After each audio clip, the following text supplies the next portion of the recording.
آقا مدینے والے آقا کا غلام ہے۔ حضرات محترم، اسی شریعت کے لیے میرے آقا امام حسین نے کتنی قربانیاں پیش کی ہے۔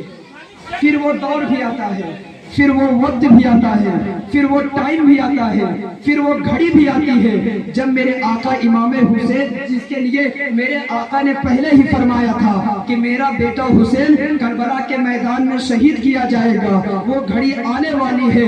اللہ اکبر۔ جب حضرت امیر معاویہ کا وصال ہوتا ہے، جب یزید تخت پر بیٹھتا ہے، یزید نے میرے آقا امام حسین پر دباؤ ڈالا۔ اللہ اکبر۔ میرے آقا امام حسین کو رات میں گورنر ہاؤس میں بلایا گیا۔ میرے آقا رات میں گورنر ہاؤس پہنچے۔ اس وقت گورنر ہاؤس میں مروان بیٹھا ہوا تھا۔ اس وقت مدینے کے گورنر کا نام نعمان، اس وقت مدینے کے گورنر کا نام ولید بن عتبہ تھا، اور کوفے کے گورنر کا نام نعمان بن بشیر تھا، اور بصرہ کے گورنر کا نام ابن زیاد تھا۔ آؤ ذرا دیکھیں، ولید نے امام حسین پر دباؤ ڈالا کہ یزید کی بیعت کر لو۔ یزید کی طرف سے خط آیا ہے۔ میرے آقا امام حسین نے ارشاد فرمایا کہ بیعت کا جو طریقہ ہے، بات مسجد میں جمعے کے دن رکھو، مسلمانوں کی جماعت جس پر اتفاق کرے گی اسے خلیفہ بنایا جائے گا۔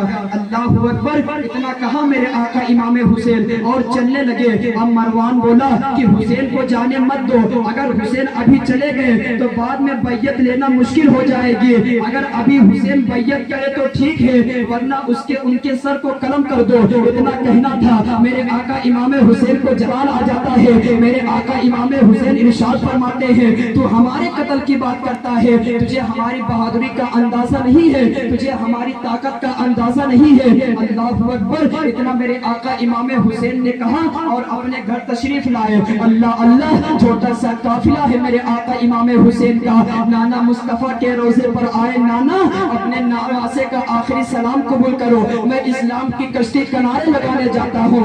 آپ کا وہی نواسا آیا ہے جسے آپ اپنے پیٹھ پر بٹھایا کرتے تھے، جسے آپ اپنے پشت پر بٹھایا کرتے تھے، او میرے نانا، جسے آپ اپنے سینے سے لگایا کرتے تھے۔ اللہ اللہ۔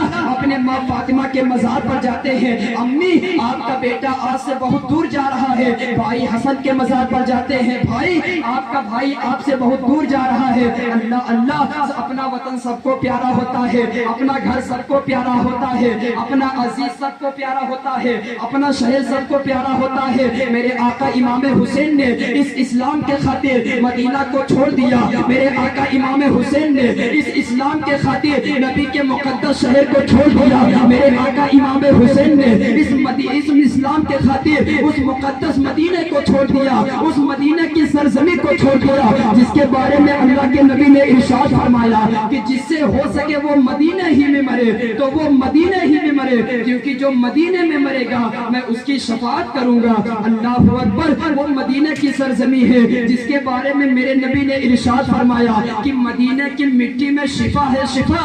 علامہ حسن کہتے ہیں، نہ ہو آرام جسم کو سارے زمانے سے، اٹھا لے جائے تھوڑی خاک ان کے آستانے سے۔ اللہ اللہ۔ میرے آقا امام حسین ہے، اس مدینے کو چھوڑ کر کے جا رہے ہیں۔ اللہ اکبر۔ کسی نے آواز دی، حسین مدینے کی بہاریں سے محبت نہیں ہے، حسین مدینے کی نظاروں سے محبت نہیں ہے۔ میرا حسین کہتا ہے مدینے کے ذرے ذرے سے پیار ہے، مدینے کے ہر ہر ادا سے پیار ہے۔ ایک طرف محبت ہے اور ایک طرف نانا کی شریعت ہے۔ حسین محبت کو چھوڑ جائے گا، نانا کی شریعت کو بچا جائے گا۔ اللہ اکبر۔ میرے آقا امام حسین نے مکہ چھوڑا، مدینے پہنچے، مدینے میں بھی آرام سے رہنے نہ دیا۔ کوفے کے لیے روانہ ہوئے تو شاعر پکار کر کہہ رہا تھا، شہر رسول پاک سے سینہ اداس ہے، کربل چلے رسول مدینہ اداس ہے۔ بانوں نے شہ سے عرض کی نانا دعائی ہے، جاتا ہے دور نواسا اداس ہے،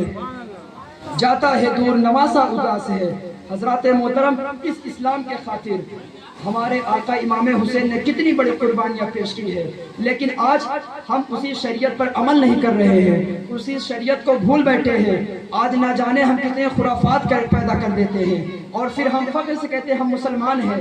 ارے آپ کیسے مسلمان ہیں؟ اگر آپ مسلمان ہوتے، آج آپ دیکھیں دنیا میں ہر کونے میں تعزیہ بنایا جا رہا ہے، اور نماز ایک ٹائم کبھی نہیں پڑھتے۔ قسم خدا کی میرے آقا امام حسین نے اس کربلا کے سرزمین میں بھی نماز کو ترک نہیں کیا، لیکن آج تم تعزیہ بنا رہے ہو تو نماز کو ترک کر دے رہے ہوگے۔ اس وقت میرے آقا امام حسین پر کیسی بیتتی ہوگی۔ اس لیے شریعت پر عمل کرو، شریعت کے قانون جو ہے اس پر عمل کرو۔ اللہ تبارک و تعالی ہم سب کو شریعت پر عمل کرنے کی توفیق اور رفیق عطا فرمائے۔ اللہ رب العزت کی بارگاہ میں دعا ہے ہمارے بولنے میں، آپ تمام سامعین کے سننے میں اگر کسی قسم کی مولا غلطیاں ہو گئی ہو اسے معاف فرما کے اسے اپنے بارگاہ میں قبول فرمائے۔ وما علینا الا البلاغ۔